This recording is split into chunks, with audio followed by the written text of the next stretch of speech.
Praise lord. ఈ సమయంలో దేవుని యొక్క వాక్యంలోకి వెళ్తాము.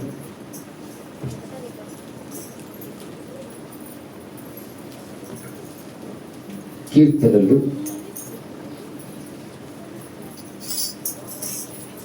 64వ కీర్తన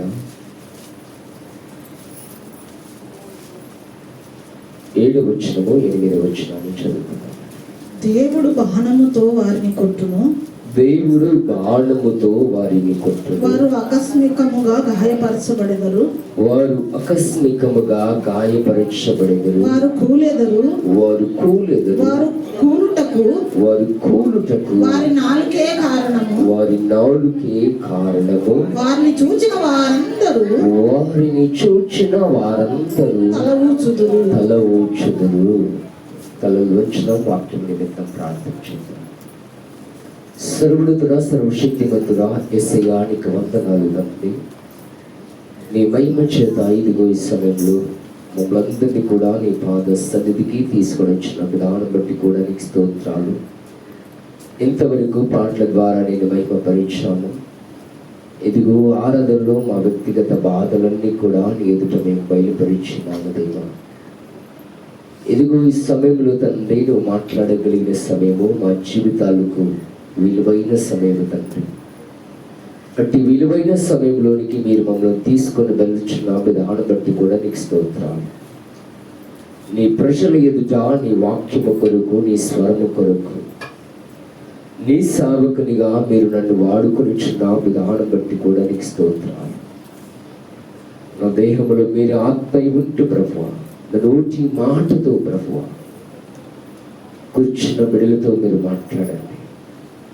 నీ మాటలు వెలువడుతూ ఉంటుండగా ప్రతి మాట కూడా నీ బిడ్డలకు అర్థమయ్యే రీతిగా వినుసొంపుగా ఉండటానికి నీ కృప దయచేయండి. ఏ మాట కూడా వ్యర్థముగా సాతానుడు దొంగిలించబడకూడదు ప్రభువా. మేమందరము కూడా నీ ఆవరణములో మేము ఉంచబడుతూ ఉంటుండగా నీ ఆత్మ సంచరింపుని మా మీద ఉంచండి. నీ విలువ కలిగిన మాటలు ఇదిగో ఈ సమయంలో వెలువడుతూ ఉంటుండగా మేమందరము కూడా భయముతో, భక్తితో, విశ్వాసముతో బహు జాగ్రత్తగా నీ మాటలు విని ఆ మాటలు ప్రభువా మా హృదయంలో భద్రపరుచుకొని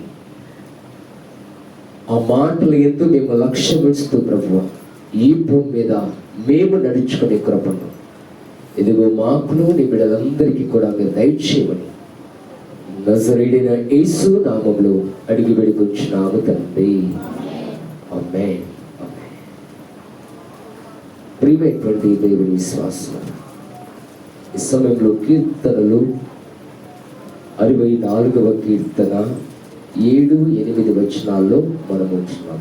ఎన్ని వచనాలు అండి? 7, 8 వచనాలు. బైబిల్ తెరిచిన వారందరము కూడా, నోరున్న వారందరూ కూడా ఒకసారి 2 వచనాల్లో చాలా జాగ్రత్తగా, గంభీరముగా ప్రభు ఆత్మను పొందుకున్న బిడ్డలుగా వాక్యం చదువుతాం.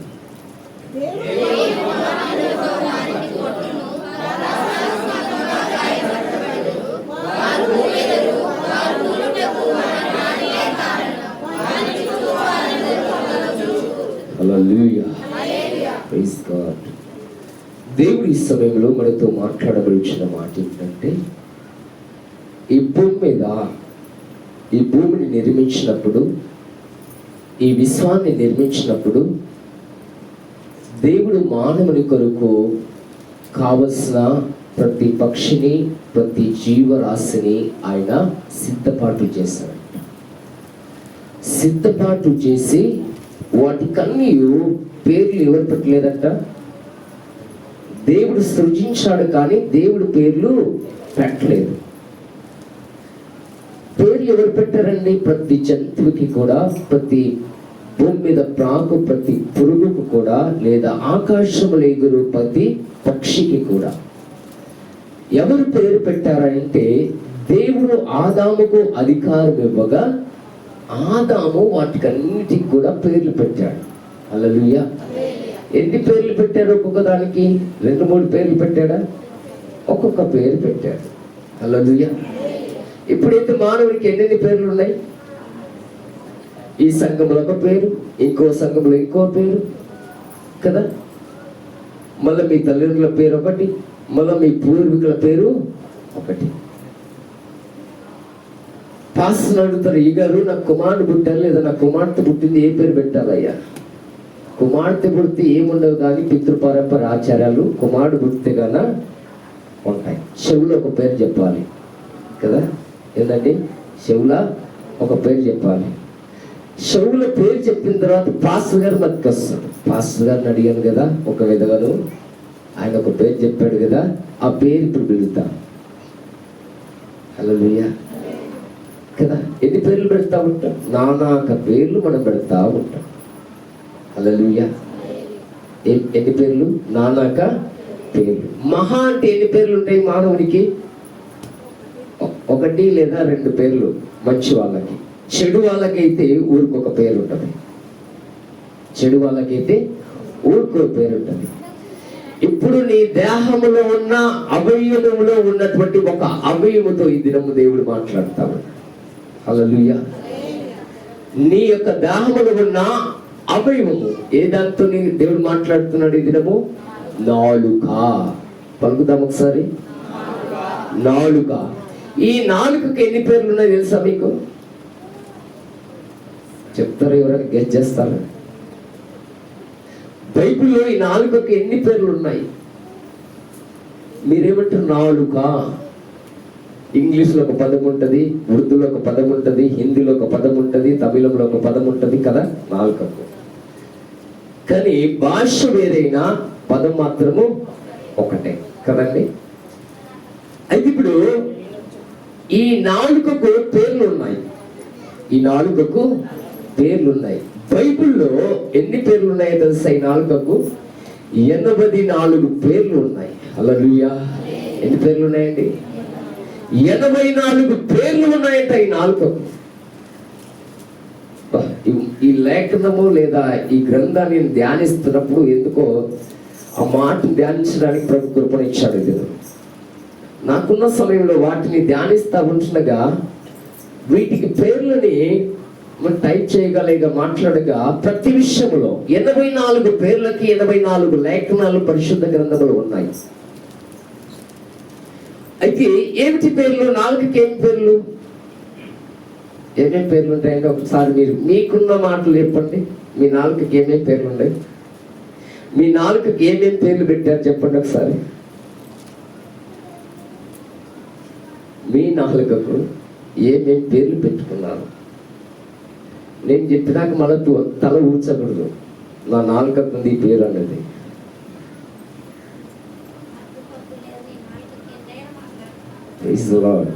అంటే ఏ మాట? అది ఆ మాటకి అర్థం ఏంటి? నాలుక పేరు ఏం పేరు అక్కడ? అద్దుపద్దు లేని నాలుక. ఆ పేరేంటి? అద్దుపద్దు లేని నాలుక. అబద్ధములాడే నాలుక, బెంకములాడే నాలుక, కలహము రేపే నాలుక. ఇలాగా ఎన్ని పేర్లు ఉన్నాయి నాలుకకు? 84 పేర్లు నాలుకకు ఉంచబడ్డాయంట.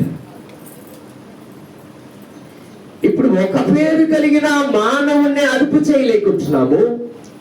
84 పేర్లు కలిగిన నాలుకను మానవుడు అదుపు చేయగలడా? హల్లెలూయా. చెయ్యగలడు. ఎప్పుడు అంటే దేవునిలో మనం ఉన్నప్పుడు. హల్లెలూయా. దేవునిలో మనం ఉన్నప్పుడు. ఈ నాలుకను బట్టి మనకు అనగా మానవునికి కొన్ని వేదనకరమైన స్థితులు వస్తా ఉన్నాయంట. హల్లెలూయా. కొన్ని వేదనకరమైన పరిస్థితులు వస్తా ఉన్నాయంట. అయితే ఇక్కడ నాలుకకు కూడా కొన్ని క్రియలు చేసే అలవాటు ఉందంట.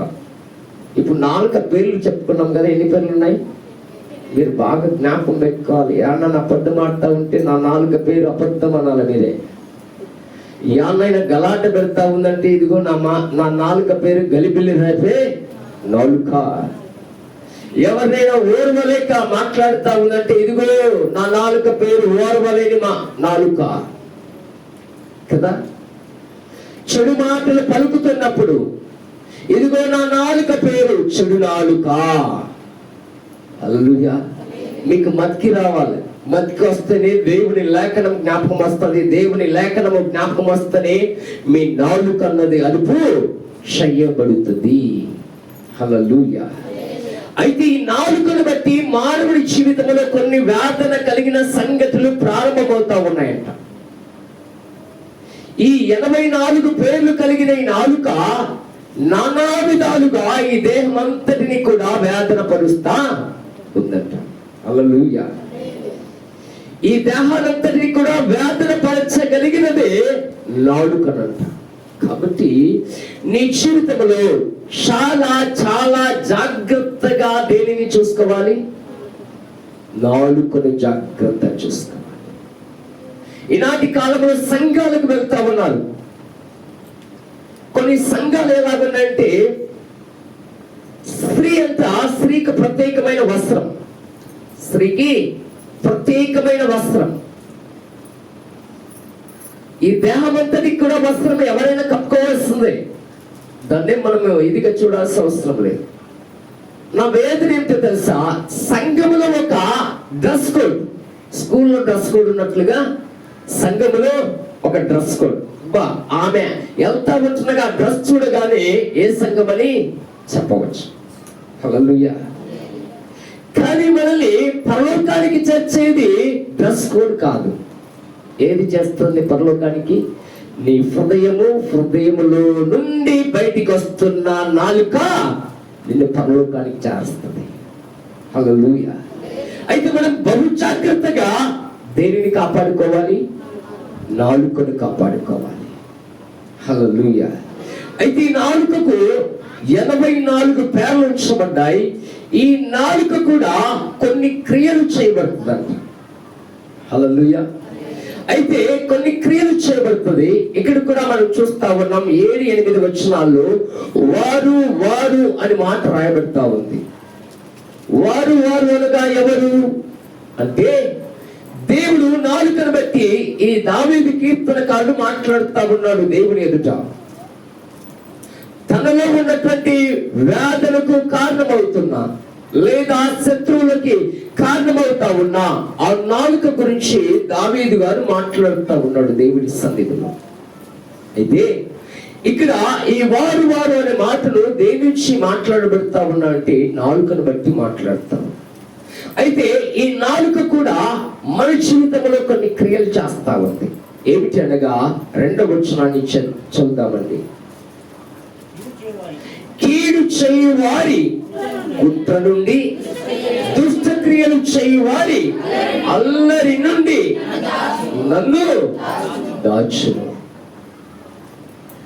దేవునితో మాట్లాడవలసిన మాట ఏమిటంటే, ఈ నాలుకతో మాట్లాడుతా ఉన్నారు.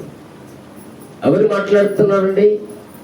దావీదు గారు దేవుని సన్నిధిలో మోకరించి, మనమైతే నాటి కాలంలో ఎన్నో ఇబ్బందులు ఉన్న శ్రమలను బట్టి, వ్యాధులు బట్టి, ఇదిగో అనారోగ్య సమస్యలు బట్టి, అప్పుల ఊపిని బట్టి, ఇదిగో సమాధాన స్థితిని బట్టి, దేవుని ఎదుట అనేక విషయాలను బట్టి గోసాడుతా ఉన్నాం.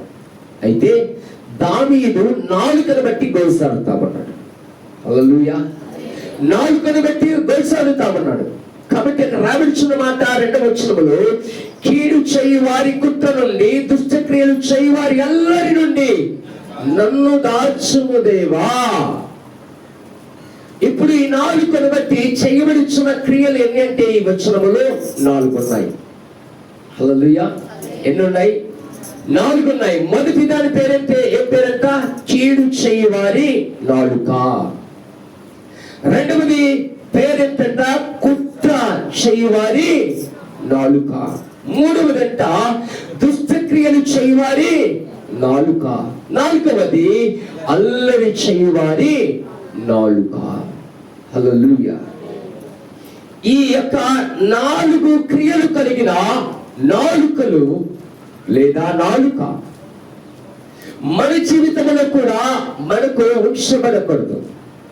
దేవుడు ఈ 4 క్రియలు కలిగిన ఈ నాలుకను బట్టి దేవుడు మనతో ఈ దినము ఈ సమయంలో మాట్లాడుచు ఉన్నాడు. అయితే మొదటిగా ఉంచబడిన పరిస్థితి ఏంటంటే కీడు చేయువారి నాలుక. ఏ నాలుక ఇది? కీడు చేయువారి నాలుక.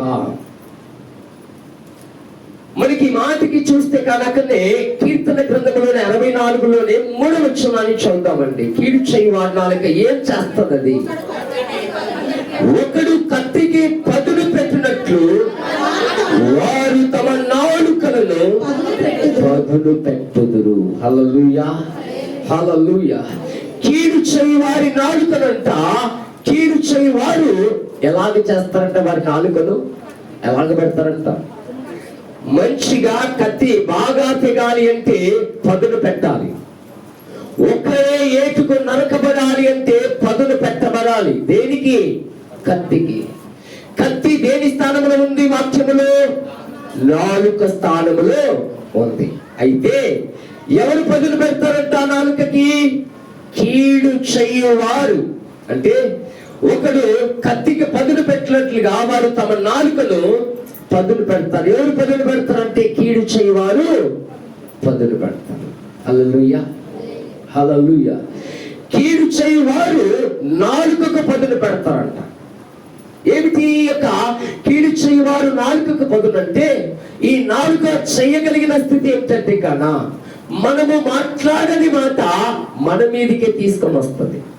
హల్లెలూయా. మనము మాట్లాడని మాట, ఇదిగో మన చెంత కీడు చేయువారు మనల్ని బట్టి ఇదిగో వారి నాశనం కావాలి, వారి మీద కీడు రావాలి, వారి మీదకి ఇదిగో ఆపద సంభవించి రావాలి, ఇదిగో వారు ఈ భూమి మీద ఉండకుండా నాశనం కావాలి, ఇదిగో వారు మరణం పొందాలని ఎవరైతే నిన్ను బట్టి కీడును ఆలోచన చేస్తా ఉంటారో వారి నాలుకనంట ఎలాగంటారంట? కత్తి పదును పెట్టినట్లుగా పదును పెడతారంట. అంటే ఈ మాటకి అర్థం ఏంటంటే నీకు ఏమి చేయకుండా మాటతో నిన్ను చంపేస్తారంట. హల్లెలూయా. ఎవరి ఆలోచన ఇది? కీడు చేయవారి ఆలోచన. ఎలాగ చంపేస్తారంట మంచివారిని? వారి నాలుక ద్వారా నిన్నేమి చేయకుండానే నోటి మాట ద్వారా చంపేస్తారంట. ఇంకంతే. మన మీద ఒక అనరాని మాటను మన మీద వేస్తారనుకోండి, ఆ మాట ఆయమ్మ మీద ఆయమ్మ కాడికి వెళ్ళిపోయి ఊరంతా బాకి ఇదిగో ఈమె ఇలాంటిది అంటనే అంటే ఎలా ఉంటది? నువ్వు బతికినా సచ్చిన దానమే. హల్లెలూయా. నా జీవితంలో కూడా ఇదిగో క్రీస్తు పరిచయంలోకి వచ్చిన తర్వాత నేను చెయ్యని మాట ఏదైనా ఎవరైనా చెప్పారంటే కానీ నాకు చాలా కోపం వస్తాయి. వాటిని ఖచ్చితంగా మాట్లాడి తీరాలనిపిస్తుంది నాకు. ఎందుకు? మనము చెయ్యని స్థితిని మన మీద వేస్తూ ఉన్నారంటే ఏమని అర్థం? అది వారు నా మీద కీడు యోచిస్తా ఉన్నారు కదా. అందుకోసమే మనకి కీడు చేయి వారు వారి నాలుకను ఎలాగ పదును పెడతారంట?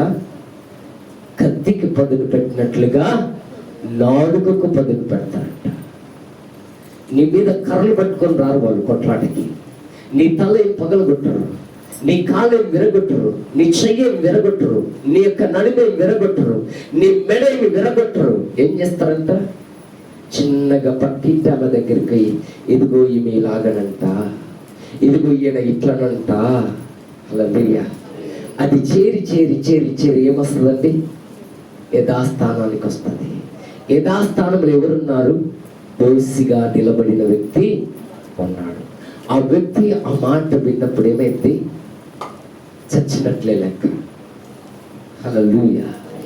కాబట్టి నాలుక ఏం చేస్తుందంట? కీడుని యోచిస్తుంది. కీడు చేయి వారు నాలుకను ఎలాగే చేస్తారంట? బాగా కత్తికి పదును పెట్టినట్లుగా వారి నాలుకను పదును పెట్టి పని ప్రారంభిస్తారంట. ప్రేమిట అట్టి నాలుక నీలో ఉంచబెడతా ఉన్నదేమో, బహు జాగ్రత్తగా నువ్వు జీవించమా. ఆ నాలుక వల్ల నీకు శ్రమ రాబోతా ఉంది. ఏ శ్రమ రాబోతా ఉందో ప్రభు మాట్లాడుతా ఉన్నాడు.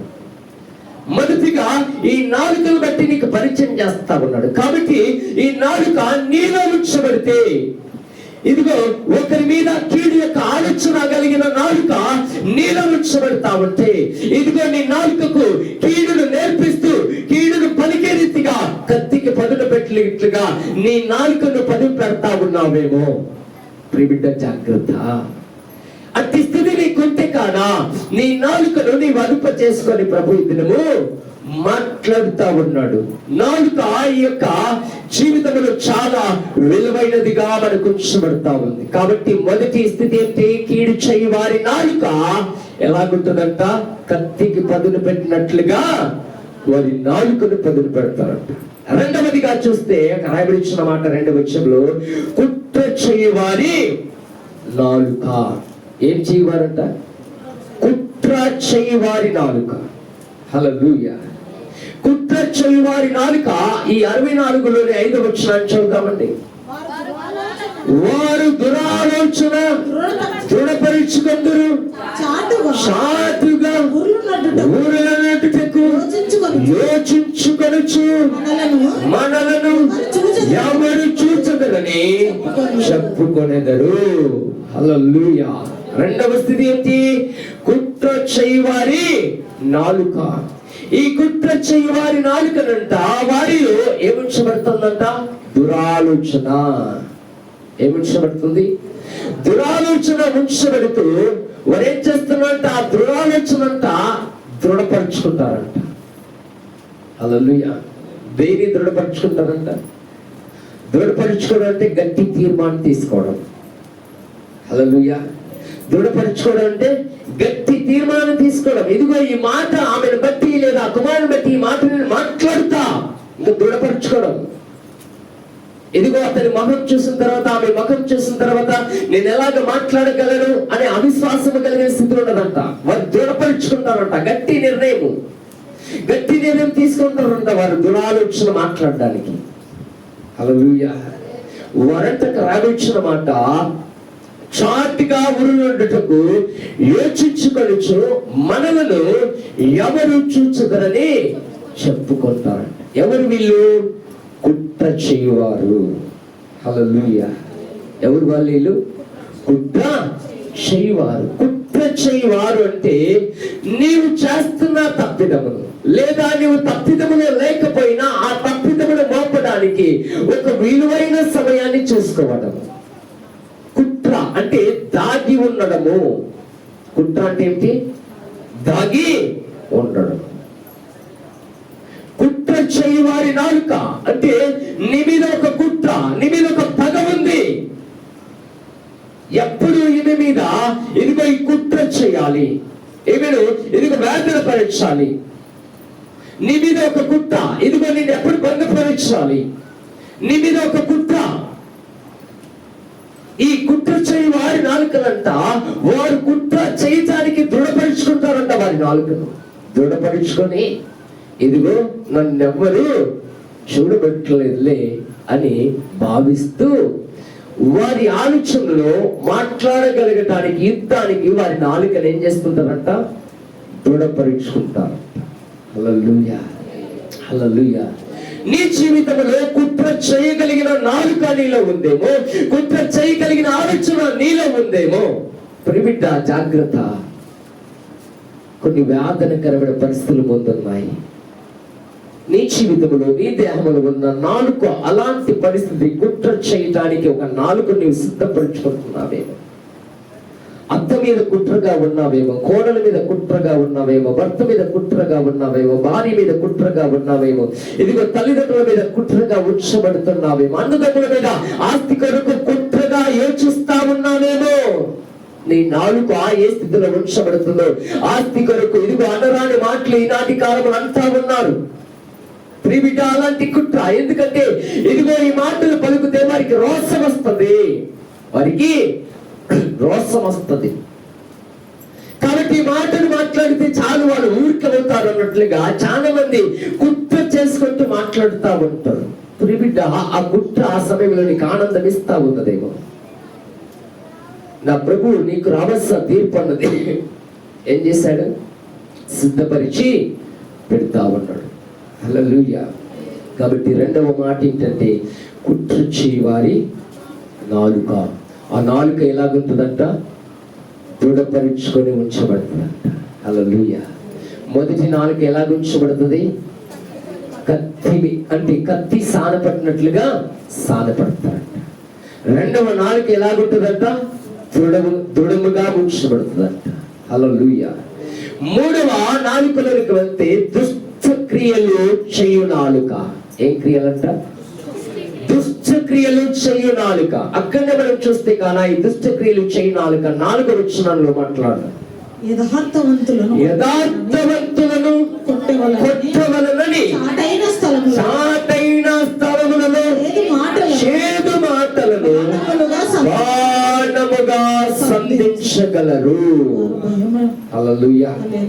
ఎలాగ సంధిస్తారంట? బాణముగా సంధిస్తారంట. వారి భయమేమీ లేక అకస్మాత్తుగా వారిని కొట్టెదరు. ఈ యొక్క 4వ యొక్క అంటే 3వ యొక్క దుష్ట క్రియలు కలిగినటువంటి స్థితి ఏమిటంటే, దుష్ట క్రియలు అంటే సాతాను ఆలోచన. దుష్ట క్రియలు అన్నవి కూడా ఇంకో మాటలోనికి వెళ్తే కన్నా మన జీవితాల్లో చేతుబడి క్రియలు, ఆకర్షించుకునే క్రియలు, అంటే ఇవిగా అంటే సాతాను క్రియలు, దుష్ట క్రియలు ఇవి. నీకు సంబంధం లేకుండానే నిన్ను వేదనపరచగలిగిన క్రియలు ఇవి. ఏంటివి? దుష్ట క్రియలు. మన భాషలో అర్థమయ్యే క్రియలు అంటే చేతుబడి చేసే క్రియలు. హల్లెలూయా. మూడవదంట ఈ స్థితి దుష్ట క్రియలు చేయవారి నాలుక. ఈ నాలుకనంట ఎలాగుంటుందంట? మన ప్రక్కలోనే ఉంచబడుతూ, మనతోనే నడుస్తూ, మనతోనే ఉంచబడుతూ, వీడిని ఎప్పుడు ఇదిగో హీనపరుద్దామా, ఎప్పుడు వీడిని ఇదిగో ఈ భూమి మీద లేకుండా చేద్దామా, ఏ మాటను బట్టి వీడిని దోషిగా నిలబెడదామా, ఇదిగో 10 మందికి చూసే రీతిగా వీడిని నిర్దోషిగా నిలబెట్టి నేను ఆనందపడదామా అని ఎవరు చూస్తారంట? మన ప్రక్కన వారి చూస్తూ ఉంటారంట. కాబట్టి నీ స్నేహితులైన కావచ్చు, క్రియల్లో స్నేహితుడు ఎలా ఉండాలి? మంచిని కోరాలి, కానీ స్నేహితుని బట్టి కీడు చేయకూడదు. ఈనాటి కాలంలో సమయం ఎవరికి దొరుకుతుందా ఏ కీడు చేయాలని ఆలోచన కలిగి ఉంటున్నారు. అయితే ఈ 3 విషయంలో ఈ దుష్టక్రియలంట ఎలా గుర్తించబడుతున్నాయంట? యథార్థవంతులను ఎవరు కొట్టవాలని ఆలోచిస్తారంట వీళ్ళు? యథార్థవంతులను అనగా నీతిగా, న్యాయముగా, ఏ విధమైనటువంటి నింద వారి మీద లేనటువంటి వారి జీవితాన్ని వీరు ఎప్పుడు కొడదామని ఎవరండి వీళ్ళు? దుష్ట క్రియలు చేయవారి ఆలోచన ఎవరి మీద ఉంటుందంట? యథార్థవంతుల మీద. యథార్థవంతులు అంటే మన పని మనం చేసుకుంటూ ఉన్నది, అంటే మనకున్న వాటిలో తింటూ త్రాగుచు ఏదో సుఖముగా జీవిస్తా ఉంచుగా ఈ దుష్టక్రియలు చేయవారి కన్నులు మన మీద పడ్డాయంతగానో వారికి మంచిగా ఉండడం ఇష్టం ఉండదు. దుష్టక్రియలు చేయవారికి వీరిని ఎలాగా వేదన పరుద్దామా, ఎలాగా కృంగదిద్దామా అనే ఆలోచన ఉంటుంది దుష్టక్రియలు చేయవారికి. ప్రియబిడ్డ, అట్టి దుష్టక్రియలు చేయగలగా స్థితి ఆలోచన అనుకుంటున్నదేమో. వీళ్ళంట రాయవలసిన మాట, యథార్థవంతులను కొట్టవలనని చాటైన స్థలములలో చేదు మాటలను. ఏంటి మాటలంట? చేదు మాటలు. ఎలాగ సిద్ధపరచుకుంటారంట? చేదు మాటలను బాణము వలె సంధిస్తారంట. ఒక వేటవాడు వేటను చూసి తన దగ్గర ఉన్నటువంటి బాణాన్ని అమ్ముల పొదిలో నుండి తీసి ఆ యొక్క వాటికి పెట్టి ఎదుగో ఆ యొక్క ఎరని ఎప్పుడైతే కొడతారో ఆ ఎర ఏం చేయబడుతుంది? ఆ బాణము తగిలి ఊపిరాడక చనిపోతుంది. వేరే ఆప్షన్ ఉండదు ఆ యొక్క ఎరకు. ఇక్కడ కూడా నీతిమంతులకు కూడా ఇదిగో వారు చాటైన స్థలంలో వీరి మీద ఏది మోపుదామని ఆలోచన చేస్తూ కుట్ర చేస్తూ వారు ఏమైనారంట? ఒక దృఢ సంకల్పంతో వారు ఉంచబడుతున్నారు. ఎప్పుడు ఈ బాణాన్ని సంధిద్దామా,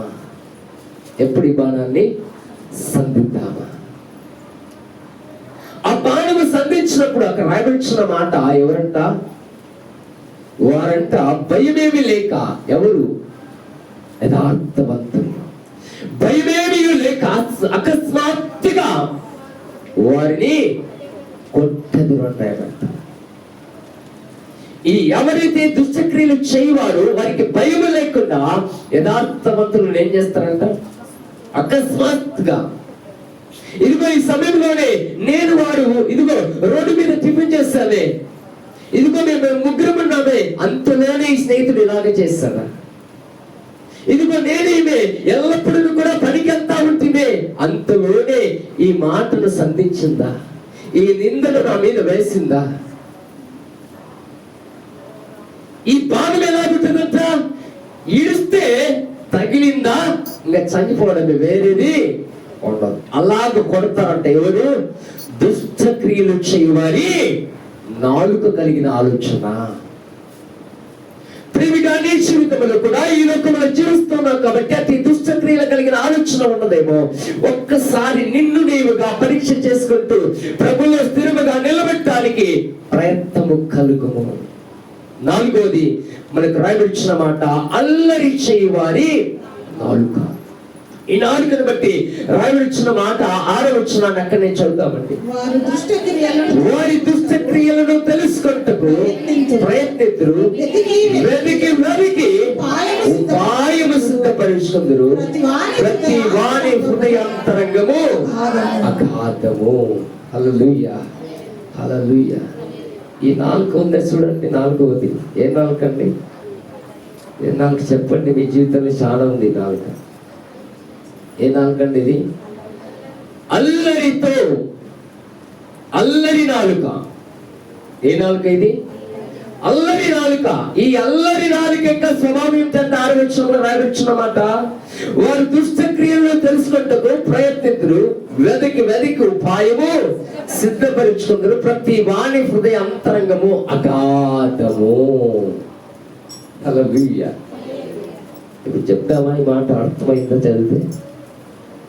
మీ అందరిలో ఉంది ఈ నాలుక, మీ అందరిలో ఉంచబడతాం. ఎందుకు ఇంత ధైర్యం చెప్తా ఉన్నంటే, అది మనం ఎరుగుతున్న నాలుకని, మనకు బాగా పరిచయమైన నాలుకని. ఏంటో తెలుసా? 2 అబ్బాయిలు పరిచయం ఉన్నా వారు కూర్చొని, ఒంటరిగా కూర్చొని వారి వ్యక్తిగత విషయాలు మాట్లాడుతూ ఎక్కడికి వెళ్తారు తెలుసా? పర్సనల్లోకి వెళ్తారు. ఎక్కడికి వెళ్తారు? పర్సనల్ అంటే ఏంటి? హృదయములో దాచబడిన ఆలోచన. అది మంచి కావచ్చు, చెడు కావచ్చు. ఆ ఇద్దరు యవనులు కావచ్చు, ఇద్దరు ఇంకొకరు కావచ్చు. మాట్లాడుతూ పర్సనల్లోకి వెళ్ళినప్పుడు ఆ పర్సనల్ విషయాలన్నీ కూడా వారిద్దరు పంచుకుంటారు. హల్లెలూయా. వారిద్దరు పంచుకుంటారు. స్త్రీ జీవితంలో కూడా అంతే. మీరు ఊరుకుంటారా? పనికి వెళ్ళి కలుపు తీయమ్మంటే కొడువేలు ఇలాగ అంటుంటారు, కానీ ఈ నాలుగు ఏం చేస్తారుంటది? పోయిన మొదలు కొలది వచ్చి వరకు కూడా ఏం చేయబడతా ఉంటది? మాట్లాడుతూనే ఉంటది నాలుక. ఈ కొడువేలి ఈ పనికి కూలిస్తే వాళ్ళు కలుపు సరిగ్గా తీస్తున్నామా లేదా అన్నది కూడా దృష్టి ఉండదు. పిలిచిన వాడు ఏమైపోయినా పర్వాలేదు, నీకు మాత్రము సమయం గడవాలి, సాయంత్రం కావాలి, ఆ యొక్క తీసుకుపోయిన సర్ది తినాలి, ఇంటికి రావాలి, కూలి తెచ్చుకోవాలి. ఎంత కూలి తెచ్చామంటే ఇంకా చెప్పాలి మనం. ఈ దినం 1500 ఉంది, ఈ దినం 1000 కదా. దానికి మనము న్యాయం చేస్తామా లేదా అన్నది ఒక్కసారి ఇంటికి వచ్చి ఎప్పుడైనా మనం పరీక్షించుకుంటామా? పరీక్షించుకో. హల్లెలూయా.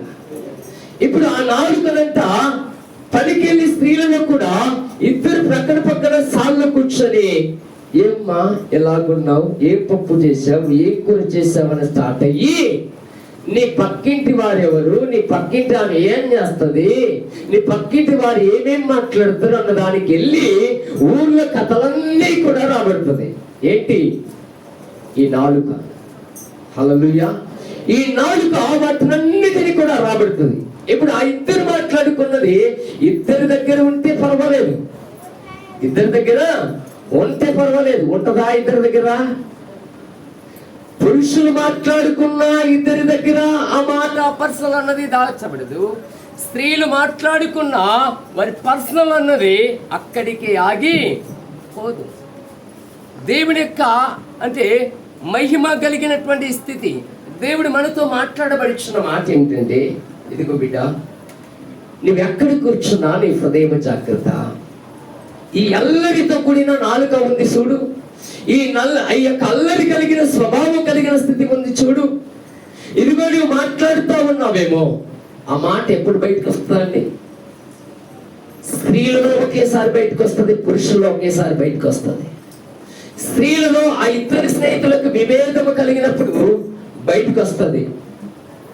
స్త్రీలలో ఇద్దరు విభేదము కలిగినప్పుడు బయటకు వస్తుంది. రెండవదిగా అంటే స్త్రీలలో విభేదము కలిగినప్పుడు ఇద్దరికి వస్తుంది బయటికి, పురుషుల్లో కూడా ఇద్దరికి విభేదము కలిగినప్పుడు బయటకు వస్తుంది. ఆ కొట్లాట దేని కొరకు పెట్టుకుంటారో తెలియదు. ఆ కొట్లాట పోయి ఎక్కడికి వెళ్తే కలుపు తీసే కొడుగుల దాకా వెళ్ళి, ఆ యొక్క సమయంలో పలానా చేనులోనికి వెళ్ళినప్పుడు ఈ మాట అన్నావు కదా ఆమె గురించి బయటకు వస్తుంది. ఈ నాలుక పేరేం పేరంట? అల్లరి నాలుక. ఊరికే ఉంటుందా? ఊరికేనే ఉండదు. అల్లరుడు ఊరుకుంటాడా? రోళ్లపాడులో మీటింగ్ పెట్టామండి. దాదాపుగా ఒక 20 మంది 30 మంది పిల్లలు ఉన్నారు, చిన్న పిల్లలు. మేము వెళ్ళి మా బాధ మాకైంది. ఆ దినము వారు స్థలం ఇస్తానని చెప్పేసి ఇవ్వడన్నారు. మళ్ళీ ఉదయకాలం వెళ్ళి ఆ స్థలాన్ని సిద్ధపరచుకొని, ట్రాక్టర్ని పిలుచుకొని, వాటిని గ్రౌండ్ సిద్ధపరచుకొని అవన్నీ చేసాం ఫోన్లోనే. మేము వెళ్ళి అవన్నీ కూడా సర్దుబాటు చేసుకోవాలి. మేము ఆ పనులు ఉంటే దాదాపుగా 20-30 మంది పిల్లలు వచ్చి ఏం చేస్తూ ఉన్నారు? మేము తాట్పార్లు ఇస్తానని ఆడుకుంటున్నారు. అల్లిచ్చి ఒక గేదెలు అల్లిచ్చినట్లుగా ఉంది మాకైతే. ఎవడు ఒక తావున నిలబడుకుంటున్నాడు, వాని అల్లరి వాని పాదమును నిలపకుండా ఉంటుంది. ప్రియబిడ్డ, నీలో ఉన్నటువంటి అల్లరి నాలుక కూడా నీ మాటల్ని ఇదిగో స్థిరపరచబడకపోతా ఉందేమో. నీ నాలుకను నీవు సిద్ధపరచుకోలేకపోతా ఉన్నావేమో. ఈ దినం అట్టి స్థితి, అట్టి ఆలోచన నీలో ఉంచబడితే ఈ అల్లరి నాలుకను నువ్వేం చేసుకోవాలి? కంట్రోల్ చేసుకోవాలి బిడ్డ.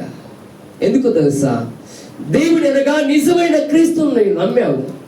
నీలో సిలువలో వేలాడబడిన యేసయ్య రక్తములోనే ఇదిగో పాప క్షమాపణ ఉందని, రక్షణ ఉందని నీవు నమ్మి స్థలములోనికి వచ్చినావు. కాబట్టి నీవు మాట్లాడే ప్రతి మాట కూడా ఎలాగుండాలి? దేవుని మహిమపరిచే రీతిగా ఉండాలి. ఇదిగో నీ నాలుకను బట్టి ఈ కూలిని దొంగిలిస్తా ఉన్నావేమో, పనిని దొంగిలిస్తా ఉన్నావేమో, ఇవన్నీ కూడా చేస్తూ ఎరుగు పొరుగు వారి మీద నింద మోపగలిగిన మాటలు నీవు మాట్లాడుతూ ఉన్నావేమో. ప్రియబిడ్డ జాగ్రత్త. అందుకోసం అక్కడ రాయబడిచిన మాట 6వ వచనము, వారి దుష్ట క్రియలు తెలుసుకుంటాకంట. ఏ క్రియలు తెలుసుకుంటకు? దుష్ట క్రియలు తెలుసుకుంటకు మాట్లాడుతూ ఉంటారంట. చిన్నగా మాట కలిపి వారిలో ఉన్న దుష్ట ఆలోచన బయటకు వచ్చే రీతిగా మాట్లాడుతూ, అది ఒకానొక సమయంలో వారికి విరోధమైనప్పుడు, ఎదుగో నాడు ఈ దుష్ట ఆలోచన నువ్వు చెప్పావు కదా అని బయట పెట్టినప్పుడు అదేమైంది? అల్లరిగా మార్చబడుతుంది. కాబట్టి ఇక్కడ రాయబడినటువంటి మాట, వారి దుష్టక్రియలు తెలుసుకుంటకు ప్రయత్నితురు, వెదకి ఏంటంట? వెదకి ఉపాయం సిద్ధపరచుకుంటారంట. ఇంకొక అమ్మ జీవితాలు ఉంటుంది. వారి కుటుంబం బయటికి రాకుంటే ఈ అల్లరి నాలుక కలిగిన అమ్మ ఏం చేస్తుందంట? ఏదో ఉప్పుకో పప్పుకొని ఎదుటికి వస్తుంది. దేనికి? ఉప్పుకో పప్పుకొని ఎదుటికి వస్తుంది. అవసరం లేకున్నా వామి కడుపులో ఉబలాటం ఉంటుంది. నేను ఎప్పుడు బయట పెట్టాలా? నీ సంసారం ఎప్పుడు బయట పెట్టాలా? నీవు ఏ రీతిగా ఆనందంగా ఉంటే నాలో అల్లరి కలిగిన నాలుక ఊరికేనే ఉండకుంటుందని పని కట్టుకొని వస్తూ ఆమె పన్నంతటిని కూడా విడిచిపెడుతూ నీతో సంభాషించడానికి వస్తుంది. ఏదో ఒక పుల్ల పట్టుకొని వస్తుందో, ఒక చెంబు పట్టుకొని వస్తుందో, ఒక గ్లాసు పట్టుకొని వస్తుందో, ఏం పట్టుకొని వస్తుందో తెలియదు. ఏమంటది? రాగానే ఏం చేస్తున్నావమ్మా అంటది. సాతానులాగా. అవుతా ఏమంది సాతాను? ఇది నిజమా అందంతే. ఇంకా అవ్వంతా హిస్టరీ చెప్పేసింది. ఈమె వచ్చి ఏం చేస్తున్నావమ్మా అంటది. అనగానే ఈమె అవ్వస్థానములు ఉంటూ ఎబ్బో నా యొక్క మేలును కోరి ఏం చేస్తున్నావమ్మా అని అడిగింది. ఈమె అని ఏం చేస్తాము? మొత్తం చెప్పుకుంటూ చెప్పుకుంటూ చెప్పుకుంటూ వస్తా. ఇదిగో నా మొగుడు ఇలాగే చేస్తా ఉన్నాడంటే, అట్టనా ఈమె ఏమో మంచిగా ఆమెలో దాచుకున్నట్లుగా అట్టనా అంటది. అట్టనా అంటే ఈమె దీర్ఘం తీసే లోపల నువ్వు ఇంకా లోపల ఉన్న అనగా హృదయంలో ఉన్న మాట అంతా కూడా ఇదిగోనమ్మా ఇలాగ నా బాధ అంటావు. ఆమె తీసుకుపోయి ఎక్కడ పడుతుంది? నువ్వు ఆలోచన చేయవు ఆ సమయంలో. ఆమె అల్లరి కలిగిన నాలుక ఎక్కడికి వెళ్తుంది? అల్లరి కలిగినోడు ఎక్కడ ఉంటాడు? ఒంటరిగా ఉంటాడు వాడు. అల్లరి కలిగినోడు 10 మంది అల్లరి ముఖాల దగ్గరికి వెళ్తాడు. 10 మందితో అల్లరి చేస్తే ఎలాగుంటుంది? ఊరంతా వ్యాపిస్తుంది కదండి. అలాగనే నీ జీవితంలో ఈ అల్లరి కలిగిన నాలుక నీలో ఉంచబడితే మార్చుకో. నీ పక్కన వారి ఇంటిలో ఈ అల్లరి కలిగిన నాలుక ఉంటే నువ్వు జాగ్రత్త. ఏం చేస్తున్నావు అమ్మా అని వచ్చినప్పుడు ఏం కావాలమ్మా అని అడిగి ఆమెకి ఇచ్చి పంపిస్తే అయిపోతుంది. నీ జీవితం అంతా, నీ హృదయంలో ఉన్న అంతరంగంలో ఉన్న ఆలోచన అంతా కూడా ఆమెకు చెప్పావా? ఒకానొక దినంలో నువ్వు చిక్కినట్టే. ఎవరికి? అల్లరి నాలుక. జాగ్రత్త బిడ్డ. దేవుని యొక్క మహిమను పొందుకొనిచ్చిన నీవు జాగ్రత్తగా ఉండాలని నాలుకను బట్టి ఈ దినము మాట్లాడుతావు. హల్లెలూయా. ఈ దినం వెళ్తుంటుండగా 45 నిమిషాలు దాటిపోయింది. Praise lord. వాక్యం ఇంకా చాలా ఉంది. హల్లెలూయా. ఇంకా నాలుక స్థితి మనలోనికి ఇంకా రాలా. ఇంకా వచనంలోనే సగం ఉన్నా. ఈ అల్లరి యొక్క నాలుక స్థితి ఏమిటంటే, వారు దుష్టక్రియలను బట్టి తెలుసుకుంటూ ప్రయత్నం కలుగుతూ ఉంటారు. వెదికి ఉపాయాన్ని సిద్ధపరుచుకుంటారు. అట్టి రీతిగా నీ మీద కూడా ఎవరైనా వెతుకుతా ఉన్నారేమో, నిన్ను ఎక్కడ చిక్కించుకోవాలా, ఏ మాటతో నిన్ను ఇరుకున పెట్టుకోవాలా అని. ప్రియబిడ్డ జాగ్రత్త. నీ వట్టి స్థితిలో ఉండకూడదని ప్రభు మాట్లాడుతున్నాడు. ఇప్పుడు నాలుకకు సంబంధించిన స్థితులన్నీ మాట్లాడాం. ఇప్పుడు మన జీవితంలో ఎలాగుండాలి, మన జీవితంలో మనం ఎలాగుండాలి. ఈ నాలుగు క్రియలు కలిగిన నాలుకను బట్టి మాట్లాడాం. ఈ క్రియలు అన్నికముగా ఉంచబడుతున్నాయి. కానీ ఈ నాలుకకి ఎన్ని పేర్లండి? ఎన్ని పేర్లమ్మా? 74 పేర్లు కలిగిన నాలుకకు ఎన్ని క్రియలు ఉంటాయి? ఓ బోల్డెడంతో. కానీ మీకు అవసరమైన నాలుకల గురించి కొన్ని నాలుగు నాలుకల గురించి నేను మాట్లాడాను. నీ జీవితంలో విలువైనవి 4 కూడా. నువ్వు ఎదురింటి వారితో ఉన్నా, పొలములో ఉన్నా, ఇంకెక్కడ ఉన్నా కూడా ఈ నాలుకలన్నీ కూడా నీకు కనబడుతూనే ఉంటాయి. కాబట్టి ఈ నాలుకలతో నువ్వు జాగ్రత్త బిడ్డ అని దేవుని వాక్యము సలవిస్తావు. అయితే ఇప్పుడు మన జీవితంలో మనలో ఉన్న ఈ నాలుకతో మనం ఎలాగుండాలి? మనలో ఉన్న ఈ నాలుకతో మనం ఎలా ఉంచబడాలి? అయితే యాకోబు పత్రికలోనికి వెళ్తే కన్నా 3వ అధ్యాయము 6వ వచనాన్ని చూద్దామండి. త్వరగా ముగించుకుందామండి. ఈరోజు త్వరగా ముగించబడాలి. వేరే ప్రార్థన ఉంది, కానీ చూస్తే గాన ఇక్కడ చాలా లేట్ అవుతా ఉంది. ఏదేమైనా ఈ దినము చాలా జాగ్రత్తగా విందాం దేవుని వాక్యం. నాలుక 6వ వచనం. నాలుక అగ్నియే, నాలుక మన అవయములో ఉంచబడిన పాప ప్రపంచమై సర్వ శరీరములకు మాలిన్యము కలగజేయుచు ప్రకృతి చక్రములకు చిచ్చు పెట్టును. అది నరకము చేత చిచ్చు పెట్టబడును. హల్లెలూయా. ఇప్పుడు మనలో ఉన్నటువంటి నాలుక ఏం నాలుక అంట? ఇది పాప ప్రపంచమైన నాలుక. ఏదంట? పాప అంటే నీ నాలుక నిన్ను పాపిగా సిద్ధపరుస్తుంది. నీ నాలుక నిన్ను నరకములోనికి నెట్టివేస్తుంది అంట. కాబట్టి అక్కడ రాయబడిన మాట 2వ లైన్లో 6వ వచనంలో పాప ప్రపంచమై సర్వ శరీరములకు మాలిన్యము కలగ చేయును అంటుంది. ఈ నాలుకంతా కూడా సర్వ శరీరములకు, ఈ పాప ప్రపంచానికి ఏం చేస్తా ఉందంట? మాలిన్యము కలగజేస్తా ఉంది. కాబట్టి నీలో ఉన్న నాలుక ఈ లోకాన్ని పాపముగా ఎంచ చేయబడతా ఉంది. నీ శరీరమునే పాపముగా చేయబడతా ఉంది. నీ దేహం మీదకి శిక్ష వచ్చే రీతిగా ఎవరు చేస్తున్నారండి? నీ నాలుక చేస్తావు. ప్రియమిట, నీలో ఉన్న నాలుక ఇట్టి రీతిగా నీకు హానికరముగా ఉంచబడుతుందని దేవుని లేఖనము మాట్లాడబడతా ఉంది. మన జీవితంలో ఇట్టి పాపము కలిగిన ఈ నాలుక మనలో ఉంచబడతా ఉంది. రెండవదిగా మనం చూస్తే కానా సామెతల గ్రంథములోనికి వెళ్తే సామెతల గ్రంథములోనికి వెళ్తే 14వ అధ్యాయము 23వ వచనాన్ని చదువుకున్నామండి.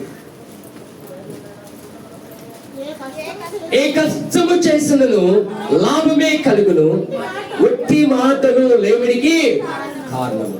కాబట్టి ఇక్కడ రాయబడిన మాట ఏమిటంటే, ఏ కష్టము చేసినా నీ జీవితానికి లాభం ఉంటుంది, కానీ ఒట్టి మాటలు మాట్లాడితే, ఏ మాటలు అంటే అక్కడ రాయబడిన మాటలు, ఒట్టి మాటలు దేనికి కారణమవుతాయంట? లేమిడికి. లేమిడి అంటే ఏంటి? ఆర్థిక సమస్యలు, డబ్బు లేని అంటే డబ్బు కొరత, లేమిడికి కారణమవుతాయంట. ఏ మాటలు? ఒట్టి మాటలు. నీ నాలుకను బహుజాగ్రత్తగా చేసుకోవాలి. నీ నాలుకను బట్టే నీకు సంపదనంట. నీ నాలుకను బట్టే నీకు సంపద. నాలుక మంచిదైతే ఊరంతా ఏమైందంట? మంచిదవు. నాలుక మంచిది కాకపోతే ఊరంతా ఏమైందంట? చెడేదంట.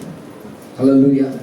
కాబట్టి నీ నాలుక వలన నీకు లేమి రాకూడదు, అంటే లేమిడి అన్నది రాకూడదు, ఇబ్బంది అన్నది రాకూడదు, ఆర్థిక సమస్యలు అన్నవి నీకు రాకూడదు. నీ నాలుకను బట్టి నీకు కావలసిన మేలు అన్నవి జరగబడాలి.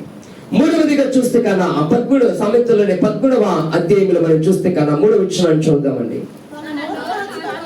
తన నోరు కాచుకున్న వాడు తన్ను కాపాడుకొనును, ఊరుకొనగా మాట్లాడు వాడు తనకు నాశనము తెచ్చుకొను. హల్లెలూయా. రాయబడిన మాట, తన నోటిని అనగా మన నోటిని ఏం చేయబడాలంట? కాచుకోవాలంట. తన నోటిని ఎవరైతే కాచుకుంటారో తనను కాపాడుకుంటారంట. తన నోటిని ఎవరైతే ఇదిగో కాచుకోలేక ఉంటారో వారికంట ఏమొస్తుందంట? నాశనం అన్నది వస్తాం. మనిషి జీవితంలో మా యొక్క నోటిని చాలా అదుపులోనికి పెట్టుకోవాలని ప్రభు మాట్లాడుతున్నాడు. 18వ అధ్యాయం 21వ వచనంలో కూడా చూద్దామని అక్కడ సామెతలు. జీవ మరణములు నాలుక వశములు, దాని యందు ప్రీతిపడి వారు దాని ఫలము తిందురు. జీవ మరణములు దేని వశములు ఉన్నాయంట? నాలుక వశములు. హల్లెలూయా. జీవ మరణములు మన నాలుక వశంలోనే ఉన్నాయి.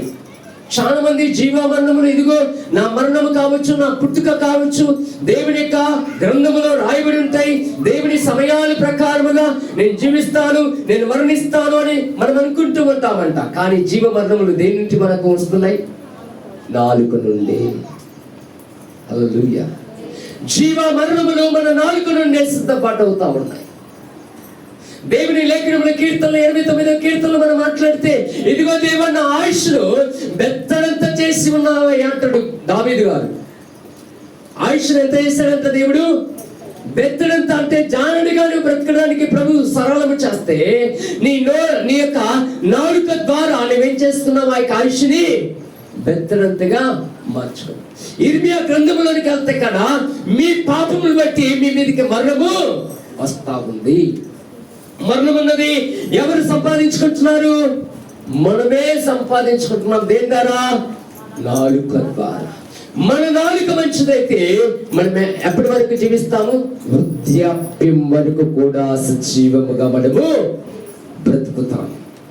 హల్లెలూయా.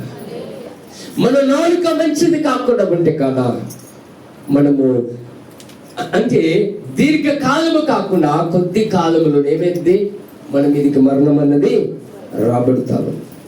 కాబట్టి ఇట్టి నాలుకను బట్టి కీర్తనకారుడు ఒక ప్రార్థన చేస్తున్నాడండి. కీర్తనకారుడు ఒక ప్రార్థన చేస్తూ ఉన్నారు దావీదు గారు. 120వ కీర్తనలోనికి వెళ్తే కన్నా ఆ మాటను చూసి ముగించుకుందామండి ఈ దినానికి. మొదటి 2 వచనాలు చూద్దామండి. 120. నా శ్రమలో నేను యెహోవాకు మొరపెట్టితే ఆయన నాకు ఉత్తరం ఇచ్చెను. యెహోవా అబద్ధమాడు పెదవుల నుండి మోసకరమైన నాలుక నుండి నా ప్రాణమును ప్రాణమును విడిపించుము. విడిపించు. ఈ యాత్ర కీర్తనలు అనగా ఈ భూమి మీద మనము కూడా యాత్రలో ఉంచబడుతున్నాం కాబట్టి ఈ యాత్ర కీర్తనలు అంట ఇక్కడ భక్తుడు రాసబడినటువంటి మాట ఏంటంటే ఆయనకు శ్రమ అంట. ఏ శ్రమ వచ్చింది? నాలుగును అదుపు చేసుకోలేక శ్రమ కలిగిందంట. ఆ శ్రమలో అంట ఎవరి ఎదుట మొరపెడుతున్నాడండి? దేవుని ఎదుట మొరపెడతా ఉన్నాడు. ఏమని మొదలుపెడతా ఉన్నాడు? యెహోవా అబద్ధమాడు పెదవుల నుండి మోసకరమైన నాలుక నుండి నా ప్రాణమును విడిపించుము. హల్లెలూయా. ఎప్పుడైనా ప్రార్థన చేసావా నీవు? ఎప్పుడు చూసినా ఈ భూమి మీద మనం వాటి కొరికే ప్రాకులాడుతూ ప్రార్థన చేస్తూ కన్నీరు కారుస్తా ఉన్నాం. కానీ నీవు ఎప్పుడైనా నీ నడుతలు బట్టి ఎప్పుడైనా మోకరిస్తూ ఎప్పుడైనా వేదన చెందావా? మనకి ఇవన్నీ ఉండవు. మనకి ఇవన్నీ చేసుకుంటూ వెళ్తా ఉంటాం. ఏదైనా రోగం బాధ వచ్చినప్పుడు అయ్యా ఇదిగో నా కాలు రాకుంటున్నాయి, నా చెయ్యి రాకుంటుంది, ఇదిగో నాకు వేదన కలుగుతా ఉంది, ఇదిగో నాలో ఇదిగో ఈ యొక్క అనారోగ్య సమస్య కలిగిందంట, అయ్యా ప్రార్థన చేయ. అంతవరకు మనం ఎన్ని వాక్యాలు విన్నా వెళ్తా ఉంటాం. ఎక్కడ మోసంలో, ఎక్కడ అబద్ధాల్లో కదా, అల్లరి కలిగిన నాలుక చేత ప్రయాణం చేస్తూనే ఉంటాం. కానీ సిద్ధపరుచుకోమను ప్రియబిడ్డ. ఈ వాక్యాన్ని వింటున్న నీ జీవితంలో కూడా ఈ యాత్ర కీర్తనలు ఎలాగైతే ఇదిగో భక్తుడు రాయబెడతా ఉంటున్నది, ఇదిగో నీ నాలుకను బట్టి కూడా నీవు జాగ్రత్త. నీ నాలుకను బట్టి నీకు శ్రమ వస్తా ఉంది. నీ నాలుకను బట్టి నీ జీవితంలో డబ్బన్నది మిగులుబాటు లేకుండా పోతా ఉంది. నీ నాలుకను బట్టి నీకు అనేకమైన శ్రమలు వేదనలు కృంగదీస్తా ఉన్నాయి. కాబట్టి నీ నాలుకని ఏం చేసుకోవాలండి? జాగ్రత్త పెట్టుకోవాలి, అదుపులో పెట్టుకోవాలి. నీ నాలుక జారిందా? నీలో నుండి పరిశుద్ధత అన్నది వెలువడిపోతా ఉంది.